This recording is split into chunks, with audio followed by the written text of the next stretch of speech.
饱受争议的火影官方小说《佐助列传》在继去年底漫画化后，由于上周日动画化，穿插进了《博人传》动画中。动画版的《佐助列传》删减了一些无关紧要的内容，加快了剧情节奏，同时还整合了卡卡西列传和鸣人列传的一些背景设定，让故事更加完整易懂。那么点个关注，来看看动画版的《佐助列传》吧。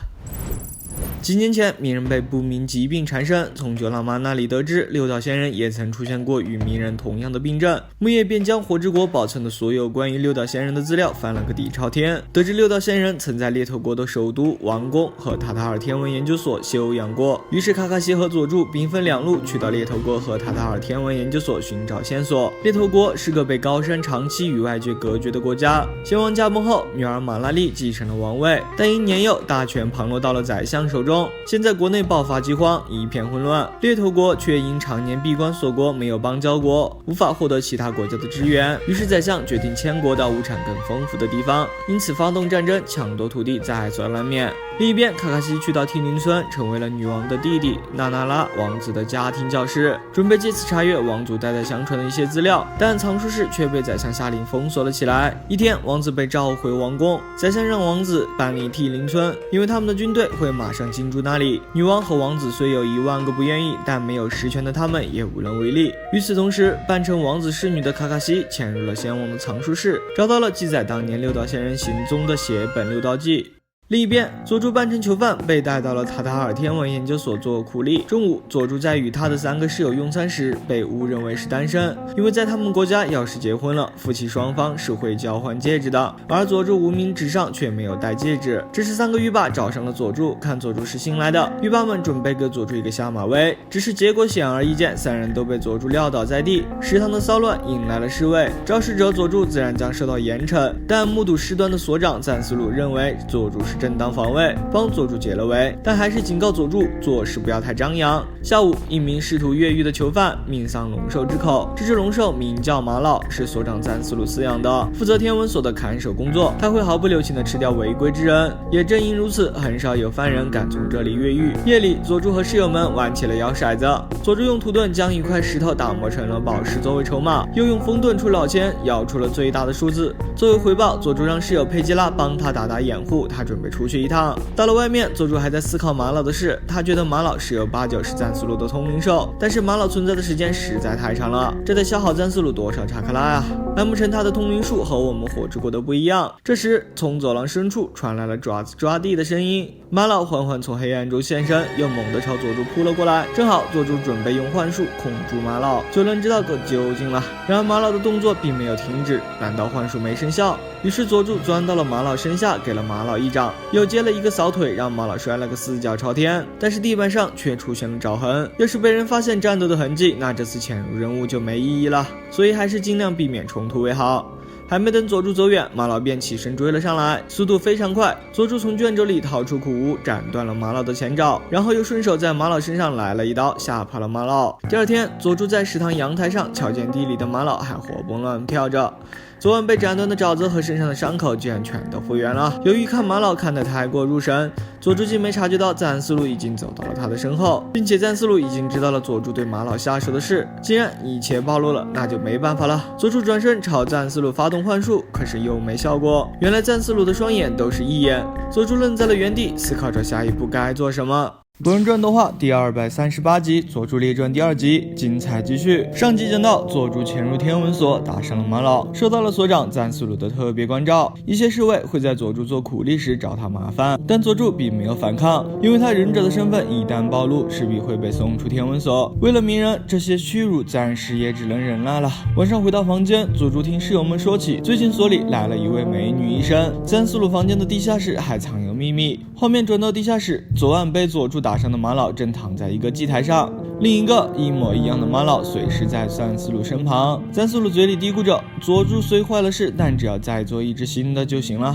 夜里，佐助趁室友都睡着了偷溜了出去，可又被马老发现了。佐助在闪躲攻击后，想用血灵眼确认一下究竟是不是昨天的马老，然而幻术依旧没生效，佐助的脸还不小心被马老划了道口子。佐助掏出武器准备战斗，但突感晕眩。原来马老的爪子涂了毒药，中毒的佐助单膝跪在了地上。正当马老准备攻击时，小樱出现救下了佐助。小樱这次来天文所就是想告诉佐助任务变更了。卡卡西在列陀国首都的文献中找到了关于六道仙人病情的记录，上面记载着六道仙人带着奇怪的病来到列陀国，遇到了天文学家塔塔尔。一天夜里，塔塔尔发现一块陨石，六道仙人将陨石一分为二后，随力落到了身上。于是病症便瞬间被治愈了。塔塔尔把这起名为吉粒子，也就是说找到这些吉粒子就能治愈名人的病。根据文献记载，现在2块吉粒子一半藏在落在地上的天空，另一半藏在没有离开的行星。想知道吉粒子在哪的话，就拿天体绘图来玩玩吧。这时佐助突然觉察到门外有人在偷听，打开门一看，原来是假装看病实则来看小樱的吉吉。得知小樱医生就是佐助的妻子后，吉吉非常惊讶，没想到像佐助这么孤僻的人竟然都已经结婚了。佐助拜托吉吉替他保守这个秘密，不然小樱会被送走的。吉吉当然答应了，因为他也有位未婚妻在首都等着他，等义期满后就会马上和他结婚，所以夫妻想在一起的心情吉吉自然感同身受。回房路上，佐助问起吉吉，夫妻一定要在一起吗？这问题让吉吉很是无语，夫妻当然是要在一起的啊，如果长期分离，夫妻关系怎么能维持得下去呢？万一有人趁虚而入的话怎么办？至少要戴上戒指证明自己已婚了吧。佐助沉默了一会儿，又问起天体绘图的事，吉吉说这时得找图书管理员佩吉拉。第二天，小樱找到佩吉拉，希望佩吉拉能给他存放天体绘图的地下书库的钥匙，这是让佩吉拉非常为难。小樱知道佩吉拉生性好赌，于是用赌博来诱惑佩吉拉。佩吉拉毒瘾犯了没有忍住，便答应了小樱，两人准备用新牌一决胜负。小樱靠着从师傅纲手那儿学来的毒计获得了胜利，拿到了钥匙。晚上，佐助小樱潜入藏书室，佐助突然想起了吉吉的话，问起小樱，我们分开两地，你是否会不安？小樱虽有些不好意思，可回答却很诚实，不会觉得不安，只是偶尔会希望你能陪在我身边。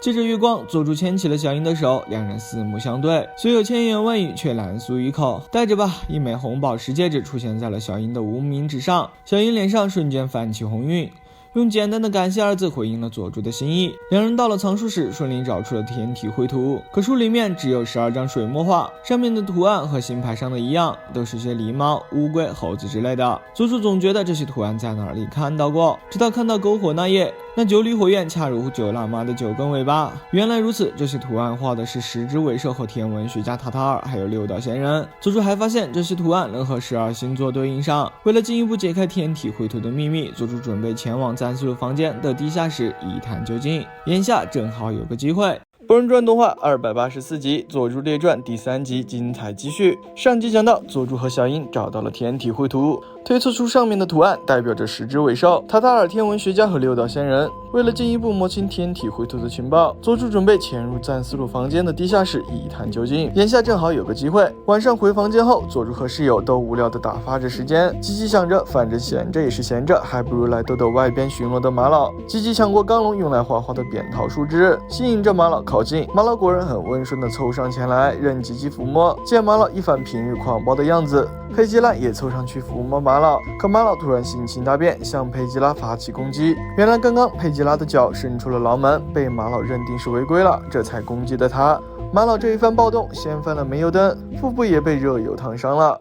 第二天，使者芬达尔便到了天文所，还没等迎宾人员来接客，小樱便冒充工作人员，抢先一步将芬达尔截胡带走了。路上，小樱一边和芬达尔闲聊，一边套话，了解到芬达尔此行是要和赞思路讨论某件事情的进展。两人边走边聊，不一会儿，芬达尔便被小樱带进了一间天文室。刚踏进房间，芬达尔便被佐助的幻术控制住了。佐助让芬达尔以为自己已经见过赞思路了，然后计划让小樱准备变身成芬达尔，自己变成芬达尔的老鹰手杖，进入赞思路的房间。这几天，小樱还调查过赞思路的义眼，得知义眼这项技术现阶段并不成熟，会有视觉盲点。随后，小樱便被真正的迎宾人员带到了赞思路的房间。在简单寒暄后，小樱故意提起外面下雨了，让赞思路起身去到窗边确认。这时，小樱朝卧室门迅速扔出手杖，但不幸被墙角给挡住了。三四路朝房间的方向看去，但似乎并没有发现异常，可能手杖恰好在一眼的视觉盲区。三四路问起芬达尔手杖哪儿去了，还好小樱留了一手，把真手杖藏在了斗篷里，糊弄了过去。接着小樱用刚刚从芬达尔口中套来的话和赞斯鲁不停闲扯着，只可惜赞斯鲁并不想听这些家长里短，直接问起了小樱正事。小樱冒着冷汗回答道：“说来也奇怪，我们宰相让我带的话就只有这一句。”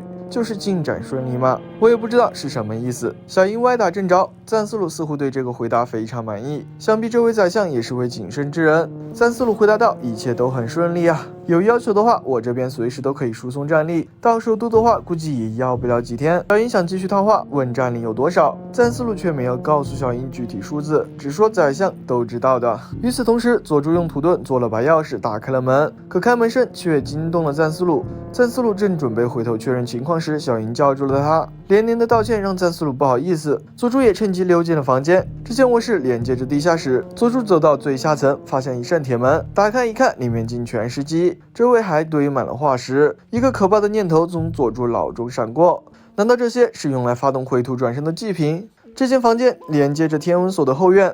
佐助刚出来又被马老发现了，难不成马老就是被绘图转身出来的？但奇怪的是，马老昨晚腹部的烫伤并没有痊愈，身上也没有控制符咒之类的东西，不像是被绘图转身出来的。可他又确确实实像是被谁操纵着的。那这个树即便不是绘图转身，原理也应该和绘图转身差不多。为了探明究竟，佐助掏出剑撑开了马老的嘴，又让影分身用水遁敷在马老伤口上给他止痛，让他镇定了下来。然而马老还是冲了过来，佐助让马老咬住自己的手臂，安慰着马老，想让他清醒。接着又对马老来了发血灵眼幻术，这次幻术似乎生效了，或许是佐助统领压制住了这个转身术。于是佐助将手伸进马老嘴里，抓住舌头，向马老体内注入了查克拉，彻底让马老摆脱了转身术的控制。马老清醒后，亲热地扑向佐助，又疯狂地舔着佐助。佐助让马老先回去好好休息，后面还需要他的帮助。画面转到地下室，赞斯鲁身旁的一名囚犯接触了和绘图转身相同的印，将一只鸡作为祭品召唤出了一头龙，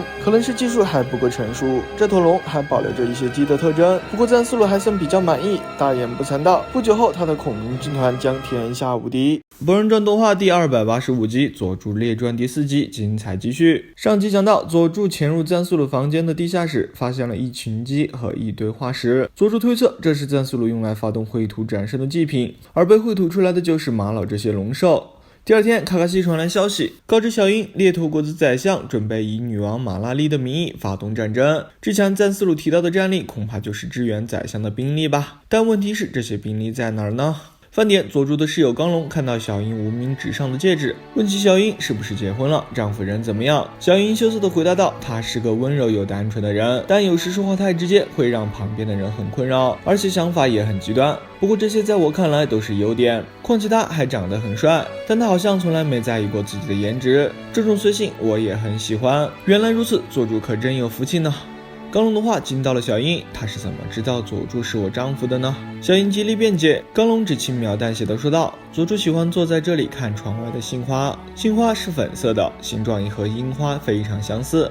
看来之前佐助是在睹物思人啊。”另一边，佐助和吉吉正在天台上清理着杏子，远处的湖泊吸引了佐助的注意。吉吉说，很久以前有块陨石落在那里，砸出了个坑，形成了湖泊，现在这个时间看过去鲜红一片，到了晚上又会变成蓝色，就好像是天空落在了地面一样。吉吉的话点醒了佐助，原来如此，看来吉离子就藏在这里啊。与此同时，小樱也解开了天体绘图的秘密，六道仙人是查克拉之祖，吉离子很有可能被他用忍术藏起来了。施展那个忍术的印或许就藏在天体绘图里。这12张水墨画不仅对应着10只尾兽、塔塔尔天文学家和六道仙人，还对应着12生肖，忍者所解的12种印名字恰好都取自12生肖，也就是说只要找出发动这个忍术的印就行了。至于印的顺序，或许就是之前玩的新派里最大的那2副连排的顺序。晚上，佐助将小樱带到一片小湖泊边，星空倒映在湖面上，恰如落在地面的天空。此情此景让两人躁动的手都无处安放，却又情不自禁地牵在了一起。さくら、如果戴上真的戒指的话，就算我们分隔两地，也能感受到彼此的羁绊吧。佐助突然的关心让小樱多少有点意外，要是换做以前，他一定会兴奋的哇哇大叫。但是现在的小樱却多了一些顾虑。小樱抬起右手对着月亮苦笑着，戒指这种东西似乎不太合适了呢。不知是从什么时候开始，这双手已经被摧残的起皱开裂了。可能是切菜、洗碗这些琐碎的家务，也可能是医院里忙不完的一台台手术。戒指要是被消毒水弄脏了，那就不好了。所以即便有了，也不会经常戴吧。佐助继续说道，每次和你分开，很少会感到不安，但有时却会觉得焦虑。比如隔很久回家一次时，看到佐良亮长高了，看到你换发型了，没有陪在家人身边，见着他们的改变，时常会让佐助心生愧疚。这点小樱其实也是一样。佐助，你眼角的皱纹不知在什么时候就出现了呢？我有皱纹了。笑起来的时候有点沧桑，有点忧郁，但感觉挺好看的。从小到大，佐助在小樱心中都是闪闪发光的。这些赞美之词，佐助也已听过无数遍。以前总觉得聒噪，但现在听起来却那么暖心。小樱还真是当年那个小樱，一点都没变呢。小樱宽慰着佐助，叫佐助别太在意，这些他都能理解的。谈了这么久的信，正事可不能再耽搁了。小樱掏出6张牌，接出对应的印，湖面顿时开始翻涌。随后从湖底射出耀眼的光柱，小樱从光柱里接过吉利子，上面还缠着用作封印的符咒。这时从研究所传来一声爆炸，一群尖嘴翼龙从地下室里飞了出来。看来佐助的猜想没有错，这些龙兽真是被灰土转生出来的。赞思鲁要输送给宰相的兵力就是这些龙兽。佐助让小樱回研究所找赞思鲁，他去追这些龙兽。半路上，赞思鲁驾着翼龙前来感谢佐助。之前他们一直苦于找不到吉利子，只能用吸收了微量吉利子的性子让龙兽复活。现在多亏了佐助的帮忙，找到了吉利子，让他的龙兽军团都能复活了。不过绘图转身可是禁术，私自使用禁术可是会受到国家处罚的哟。但赞思鲁表示他不知道什么是绘图转身，这个术可是他们开发的，并且他所做的一切都有宰相的授权。赞思鲁看佐助知道的这么清楚，想必一定有人在和佐助交换情报，那正好可以把这些反抗势力一网打尽。为了让赞思鲁解除这个转身术，佐助亮出了血人眼。可奇怪的是，赞思鲁的查克拉量竟与寻常人差不多，想必他并不是忍者，也就是说发动转身术的人并不是他。与此同时，研究所里复活的龙兽开始无差别地攻击着囚犯。小樱疏散完外边的人后，又跑进研究所里通知其他人赶快避难。这时吉吉过来告知小樱，他在外边看到了赞思鲁。正当小樱准备跑回外边时，吉吉一把将小樱搂入怀里，又从背后捅了小樱一刀。这把苦无上涂有和之前马老爪子上相同的毒药，小樱顿时身体麻痹倒在了地上。没想到吉吉竟然是和赞思鲁一伙的。吉吉他们一直无法破解天体绘图，所以一直在利用佐助和小樱。吉吉从小樱兜里拿过吉利子，复活了一只巨型长颈龙。长颈龙的暴动弄塌了整个天文所，树块巨石将小樱埋在了地里。小樱无力地唤着佐助的名字，可声音却无法传达。本周佐助列传动画进度已经追上漫画，下周将迎来大结局，所以后面就不再单独做漫画版的解说啦。博人传动画286集，佐助列传大结局，精彩继续。上集讲到，佐助和小樱找到了吉利子，但此时大量的龙兽被转身复活，开始暴动。回到研究所的小樱遭到吉吉暗算，被压在了废墟下，吉利子也被夺了去。另一边，大量翼龙开始扑向佐助，佐助化身屠龙勇士，一刀一个，如割草般轻松。马老的及时支援也帮佐助省下了不少时间。佐助赶回研究所，却并没看到小樱，面前坍塌的建筑和瓦砾让佐助脑子一片空白。佐助焦急地呼喊着小樱的名字，却得不到任何回应，哪怕发动洗人眼也感知不到小樱的存在。废墟下的小樱拼命地想要保持清醒，可中毒后无法提炼查克拉，也使不上力气，没法脱身。慢慢的，意识也开始变得模糊。不知过了多久，小樱在佐助的呼喊声中缓缓清醒了过来。佐助用医疗忍术帮小樱处理了一下背上的伤口。至于刚刚中的毒，之前佐助中玛瑙毒时，小樱就制作了解毒剂备下了，所以也无妨。眼下他们必须要阻止赞思鲁的阴谋，终结这场闹剧。另一边，吉吉和赞思鲁碰了面，赞思鲁接过吉利子，说这些龙兽大军一定能帮助宰相大人镇压啦啦啦王子的反抗军，但吉吉也提醒赞思鲁别忘了他们的约定。这时佐助小樱也赶了过来，小樱英负责牵制吉吉，赞思鲁交由佐助解决。龙兽的数量虽多，但千鸟千本加火候球还是很好处理的。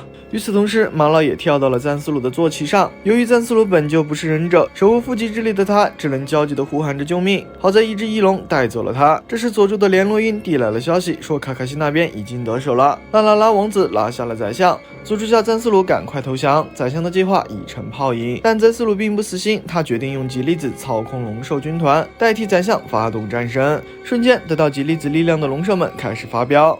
巨型长颈龙向佐助发起了进攻，佐助和马老将长颈龙引向湖边。由于长颈龙身形过于巨大，而且这里还是下坡路，长颈龙刹不住车，跌进了湖里。接着，佐助发动天射力与赞思鲁身后的翼龙换了位置，又对拽着赞思鲁的翼龙来了发幻术，让翼龙丢下了赞思鲁，夺回了吉粒子。另一边，小樱一边疏散着人群，一边把吉吉引到了他事先设下的陷阱，控制住了吉吉。看到大势已去，吉吉也放弃了抵抗。佐助不相信吉吉是会帮宰相的人，问吉吉是不是另有隐情。吉吉本是沙隐村的叛人，后受邀加入了宰相的军队。到了猎头国首都，吉吉喜欢上了宰相给他安排的侍女马葛，随后两人便坠入了爱河，并发誓要永远在一起。可没过多久，马葛染病去世了。于是有人告诉吉吉，只要他愿意用转生术复活龙兽，宰相那边就可以把马葛的遗体给他。为了复活马葛，吉吉才答应了宰相他们。吉吉的无奈，小樱虽能理解，但用转生术复活死者这种事是绝对做不到的，死者也一定不会同意。这时佐助掏出刚刚的书信，告诉吉吉，马葛其实没有死，他只是被派去服侍王子了，并且他还在这次捉拿宰相的任务中立了功。听到马葛还活着，吉吉顿时绷不住了，眼泪哗哗的往下流。有对马葛还活着的喜悦，也有对自己罪过的忏悔。随后吉吉结印解开了转生术，龙兽们一个个开始消散，佐助也不舍得作别了马老。可这时一只龙兽突然劈了一下，咬向了小樱。吉吉不顾自己安危，帮小樱挡下了攻击，还让小樱别救他，说自己现在没脸去见马葛。画面转到火影办公室，鸣人的病症得到了吉粒子的治愈，卡卡西也汇报了猎头国那边的情况。拉拉拉王子登上了王位，投入了复兴国家的工作中。吉吉为了赎罪，愿誓死效忠新王。他和马葛现在成了新王的左膀右臂。总之，事情算是圆满解决了。街边小摊上，小樱和景野正喝着下午茶。小樱无名指上的戒指引起了景野的注意。小樱说，这戒指是佐助用土遁为他做的，当时他被压在废墟下，正是这枚戒指指引着佐助找到了他，就如同护身符一般。只不过戴着戒指会影响工作，所以小樱还是摘了下来，准备退休后再戴。戒指这东西虽是两人爱情的信物，是婚姻的证明，是天各一方时彼此的念想，但只要夫妻同心，戴不戴戒指好像也没那么重要吧。